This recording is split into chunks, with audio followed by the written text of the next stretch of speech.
안녕하세요. 45개국을 여행하고 온 28살 유영필입니다. 저번 네팔을 제가 45일 동안 산을 탔는데 그때 한 5-6천 미터의 고산들을 되게 여러 개를 등정할 수 있었어요. 이제 그 과정 중에 되게 이쁜 산 하나를 발견했어요. 그 산 이름은 아마다블람인데 세계 3대 미봉이라고 할 만큼 아름다운 산으로 유명한데 에베레스트 다음으로 가장 많은 사상자를 낸 위험한 산이기도 해요. 다음 여행지는 저 산 꼭대기다. 이 생각으로 이제 귀국을 했죠. 돈을 모으고 있는데 하루는 한 친구가 저한테 연락이 오더라고요. 나랑 세계 일주 같이 하자. 여행 기간은 4년. 그리고 7월 7일까지, 내년 7월 7일까지 돈 1,000만 원을 모아서 가자. 근데 저는 그 4년이란 말이 되게 부담스러웠고 그 친구의 말을 거절했어요. 못 가겠다.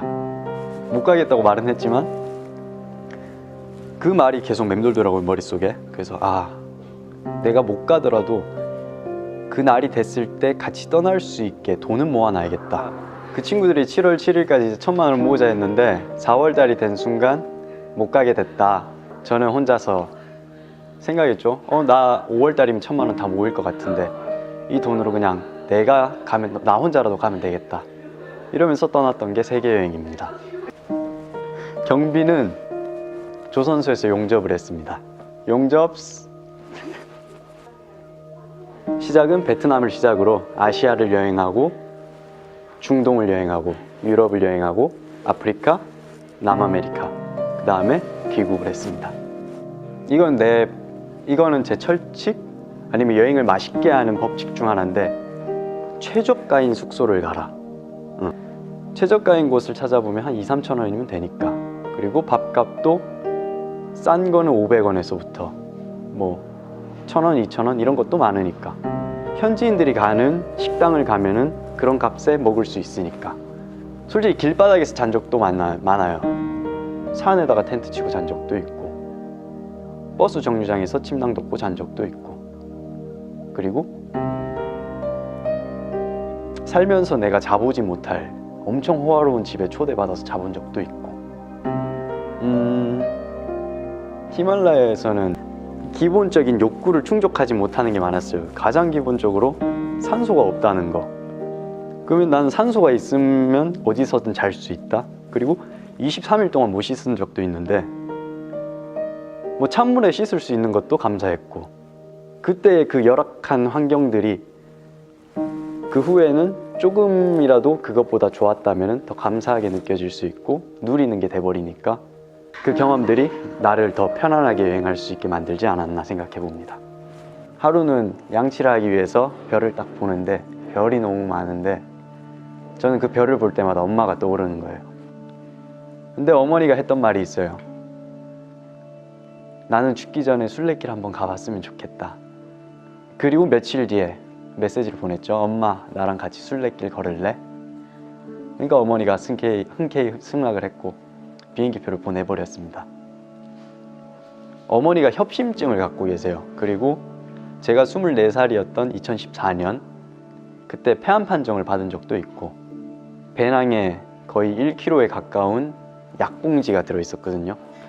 그래서 그걸 보면서 어머니가 걷다가 무슨 일이 생기면 어떡하나 이런 걱정도 되게 많았고 혹시나 쓰러지게 되시지는 않을까.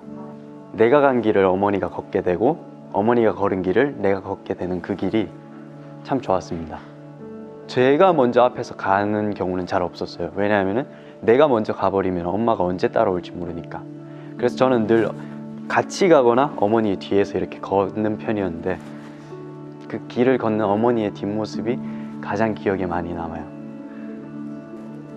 엄마의 새로운 모습들을 되게 많이 봤어요. 어머니는 영어도 못하시고 스페인어도 못하세요. 근데 그곳에서 현지 친구들을 사귀고 오히려 나보다 더 적응을 잘하는 그 모습, 제가 알지 못했던 어머니의 모습도 알게 됐고 어머니 또한 그런 제 모습을 알게 되었고. 근데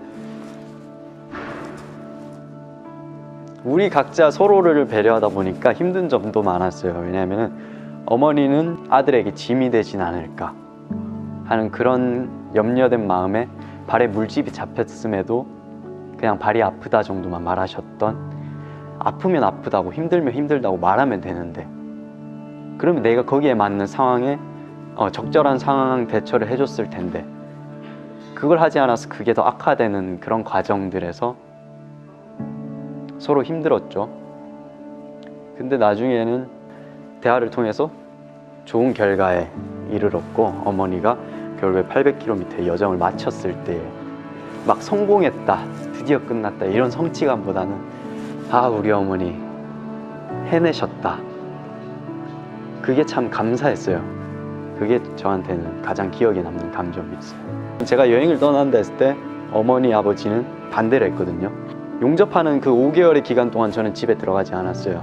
왜냐면 여행을 가야 되고, 집에 들어가면 어머니 아버지는 여행을 반대했으니까.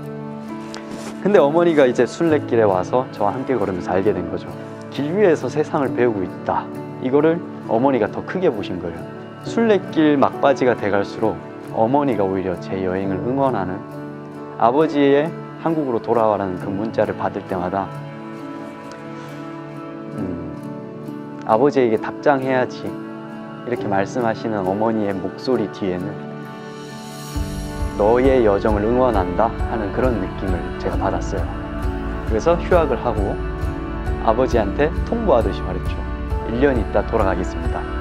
아버지는 아무 말도 안 하셨어요. 어머니가 제가 보낸 편지에 답장을 했던 게 있어요. 너의 그 올빼미 같은 눈으로 세상을 공부하는 그 여정들을 응원한다고 아버지는 말해요.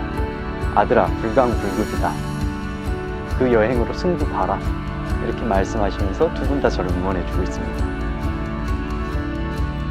그렇게 저는 휴학을 통보하듯이 말했고, 어머니의 응원 아래에 저는 1년간의 여행을 다시 지속하게 되었습니다.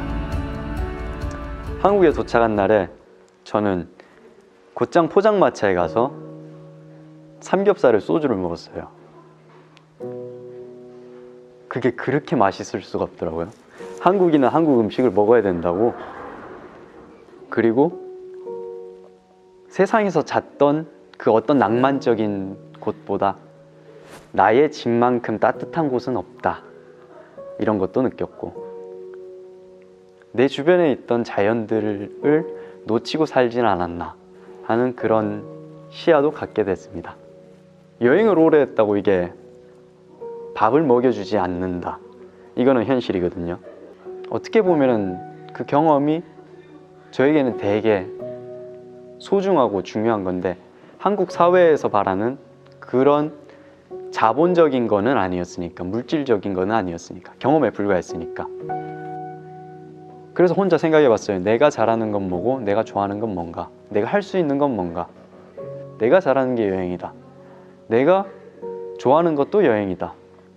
그 과정에서 만났던 수많은 사람들, 그 사람들이 나와 함께 세상을 살아갈 사람들이구나.